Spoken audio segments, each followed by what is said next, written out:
अगली परिभाषा है जारणा।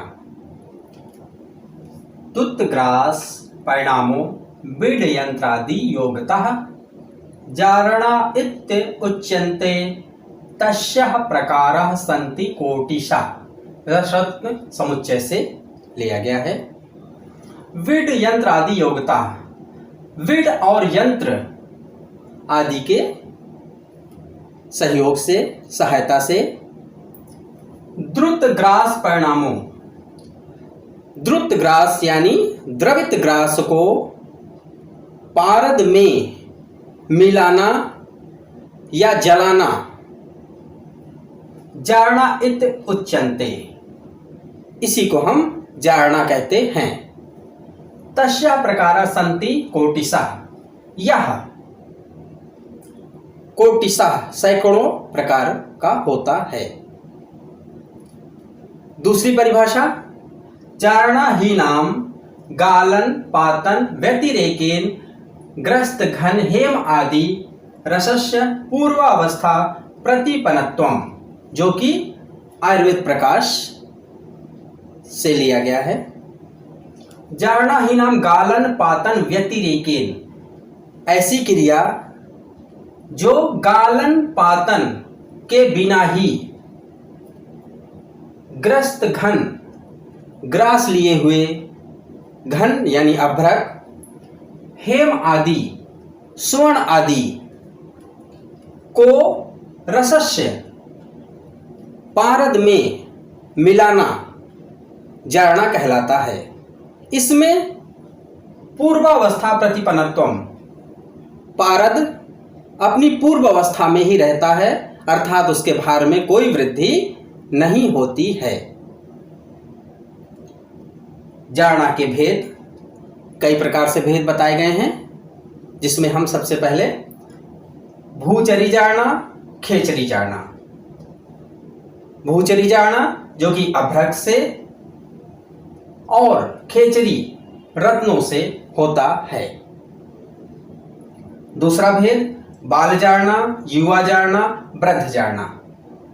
बाल जारणा में हम समान भाग अभ्रक के साथ करते हैं, यानी एक भाग पारद एक भाग अभ्रक। युवा जारणा हम 4 गुना अभ्रक यानी एक भाग पारद और 4 भाग अभ्रक। वृद्ध जारणा हम 6 गुना अभ्रक से, यानी एक भाग पारद और 6 भाग अभ्रक। तीसरा भेद है बहिर्धूम जारणा, अंतर्धूम जारणा।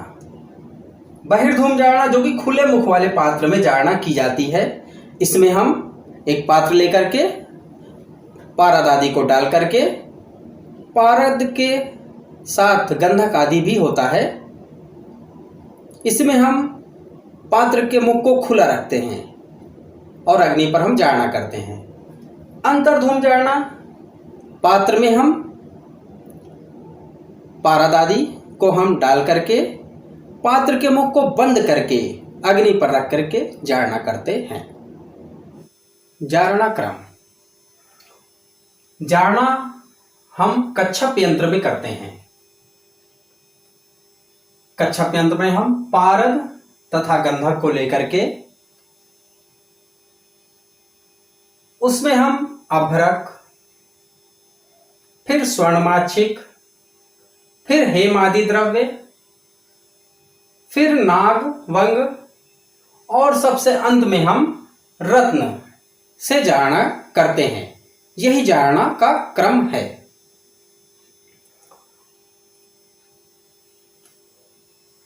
पारद और गंधक की जारणा करने से हमें क्या गुण प्राप्त होंगे, वो आयुर्वेद प्रकाश और रस तरंगड़ी ग्रंथ में हमें अलग अलग मिलता है, जिसे हम देखेंगे। जारित गंधक प्रमाण, सबसे पहले हम समगुण गंधक जीर्ण करते हैं, यानी एक भाग पारद एक भाग गंधक। तो इससे क्या होता है, आयुर्वेद प्रकाश के अनुसार 100 गुना फलदायक हो जाता है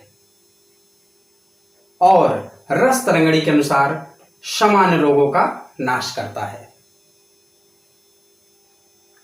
द्विगुण गंधक जीर्ण करने से, यानी 1:2 के रेशियो में मूर्छनाशक हो जाता है और रसरंगड़ी के अनुसार महारोगों का ये नाश करता है। त्रिगुण गंधक जीर्ण करने से जड़ता का नाश होता है और इनके अनुसार पुंसत्व की वृद्धि होती है। चतुर्गुण गंधक जीर्ण करने से 1:4 के रेशियो में बलि पलित झुर्रियों का और बालों का पकना इनका नाश होता है। रसरंगड़ी के अनुसार मेधा, स्मृति, उत्साह की वृद्धि होती है। पंचगुण गंधक जीर्ण 1:5 रेशियो में इससे क्षय का नाश होता है, क्षय रोग का नाश। और रसरंगड़ी के अनुसार गद और संताप का नाश होता है। षटगुण गंधक जीर्ण 1:6 के रेशियो में अगर हम जीर्ण करते हैं गंधक को तो यह सर्व रोग हर हो जाता है आयुर्वेद प्रकाश के अनुसार, और रसतंगड़ी के अनुसार यह अद्भुत कार्य करने वाला हो जाता है। जारणा का महत्व।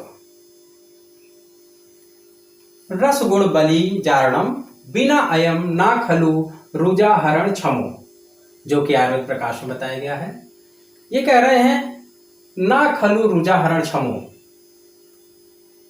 अगर हम पारद में गंधक की जारणा नहीं करते हैं तो वह पारद रोगों से लड़ने में सक्षम नहीं होता है, इसीलिए हमें जारणा करनी चाहिए। पारद में गंधक की जारणा करने से पारद रोगों से लड़ने में सक्षम हो जाता है, वह बहुत ही शक्तिशाली हो जाता है।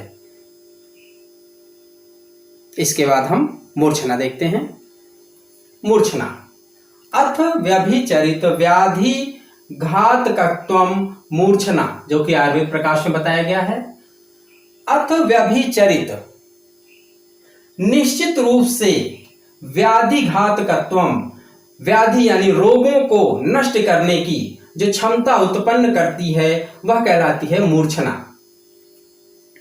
यानी वह क्रिया जिससे पारद में हम निश्चित रूप से व्याधि नाशक शक्ति को उत्पन्न करना मूर्छना कहलाता है।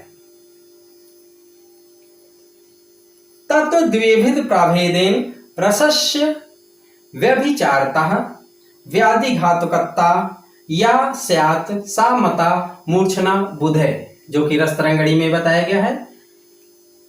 ये भी यही कह रहे हैं कि पारद में गंधक या बिना गंधक निश्चित रूप से व्याधि नाशक गुण को उत्पन्न करना ही मूर्छना कहलाता है। मूर्छना की विधि क्या करते हैं? मूर्छना विधि में आते हैं हम पारद को खरड़ में डाल करके गंधक के साथ या गंधक के बिना अन्य द्रव्यों के साथ में अच्छी तरह से मर्दन करके उसमें हम रोग नाशक शक्ति उत्पन्न करते हैं, अर्थात रोगों से लड़ने की शक्ति उत्पन्न करते हैं। यह क्रिया कहलाती है मूर्छना। मूर्छना भेद। मूर्छना के दो भेद बताए गए हैं, सागंध मूर्छना, निर्गंध मूर्छना। सागंध यानी पारद के साथ में गंधक जरूरी है इस मूर्छना में। निर्गंध मूर्छना, इस मूर्छना में पारद रहेगा लेकिन गंधक नहीं रहेगा। बिना गंधक के जो मूर्छना होती है वो निर्गंध मूर्छना कहलाती है। सागंध मूर्छना दो प्रकार की होती है, सा अग्नि मूर्छना, निरग्नि मूर्छना। सा अग्नि मूर्छना रस पर पट्टी जैसे हम बनाते हैं। निरग्नि मूर्छना में कज्जली, जो कि पारद और गंधक की मौलिक कल्पना कहलाती है। निर्गंध मूर्छना, सा अग्नि निर्गंध मूर्छना, निरअग्नि निर्गंध मूर्छना। इसका एग्जाम्पल है रसपुष्प, रसकर्पूर। निरअग्नि निर्गंध मूर्छना इसका एग्जाम्पल है मुग्धरस। इसके बाद आता है महत्व। मूर्छित्वा हरति रुजम, मूर्छना हरति हरे, रुजा यानी रोगों को। मूर्छना से बनाई गई औषधियां रोगों का नाश करती हैं। या श्लेष्म अनिल पित्त दोष शमनी रोगापहो मूर्छिता, जो कि रसरत्न समुच्चय में बताया गया है। मूर्छना से बनाई गई औषधियां त्रिदोष वात पित्त कफ का नाश करती हैं, इसीलिए मूर्छना बहुत ही आवश्यक है। मूर्छित्वम व्याधि नाशनम, मूर्छना से व्याधि का नाश होता है। अगली परिभाषा है आपुनर्भव। गुण गुंजा सुख स्पर्श मध्य आज्य सहयोजितम नायति प्रकृति धमानाद आपुनर्भवम उच्यते, जो कि रसरत्न समुच्चय से लिया गया है। इसमें हम किसी भस्म को लेकर के उसे गुड़, गुंजा, टंकड़, मधु और घृत के साथ में मिलाकर के पुट देते हैं। अगर भस्म में किसी प्रकार का परिवर्तन नहीं होता है, अर्थात वह धातु में परिवर्तित नहीं होती है, तो वह भस्म आपुनर्भव कहलाती है। इसके बाद हम निरुद्ध। रौपेण सह संयुक्तम धमातम रौपेण नो लगेत तथा निरुद्धम इत्युक्तम लोहम तद पुनर्भवम, ये भी रसरत्न समुच्चय से लिया गया है। इसमें भी हम किसी भस्म को लेकर के उसे चांदी के साथ रखकर पुट देते हैं। अगर चांदी के भार में किसी भी प्रकार का परिवर्तन नहीं होता है, तो वह भस्म निरुद्ध कहलाती है, यानी वह भस्म अच्छी होती है। इसके बाद हम रेखापूर्ण। अंगुष्ठ तर्जनी स्पृष्टम यत रेखांतरे विषेद मृतलोहम तद उद्दिष्टम रेखापूर्ण अभिधानतः, जो कि रसरत्न समुच्चय में बताया गया है। क्या करते हैं इसमें हम किसी भस्म को लेकर के तर्जनी उंगली और अंगुष्ठ के बीच में रगड़ते हैं।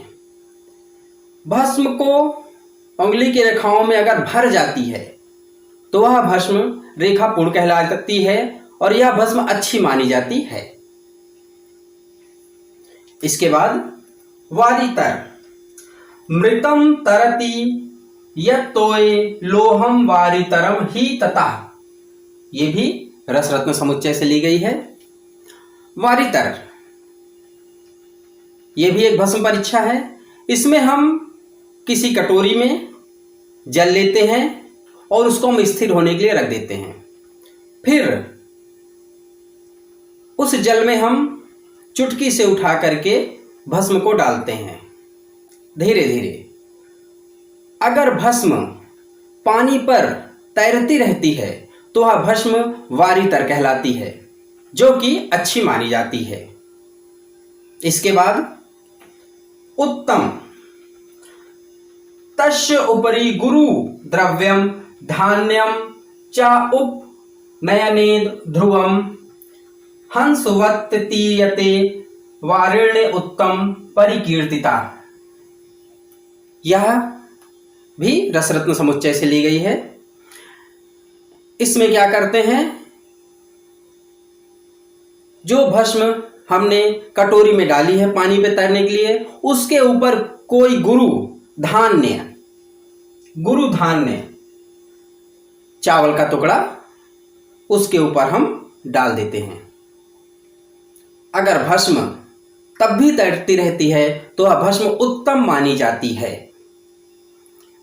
आपुनर्भव, निरुद्ध, रेखापूर्ण, वारितर, यह एक प्रकार की भस्म परीक्षाएं हैं जो हमें यह बताती है कि भस्म अच्छी बनी है। इसके बाद हम आते हैं लोहतीकरण। लोहितीकरण किसी भस्म में रक्त वर्ण को उत्पन्न करने की जो क्रिया होती है वह लोहितीकरण कहलाती है। इसके लिए हम मान लीजिए अभ्रक भस्म में लोहितीकरण करना है तो उसके लिए हम मंजिष्ठा, लज्जालू, नागरमोथा, वटमूल आदि इनके क्वाथ को लेकर के या स्वरस को लेकर के अच्छी तरह से इसका मर्दन करते हैं और फिर 2 या 3 पुट देते हैं, जिससे भस्म का लोहितीकरण हो जाता है, भस्म में रक्तवर्ण उत्पन्न हो जाता है।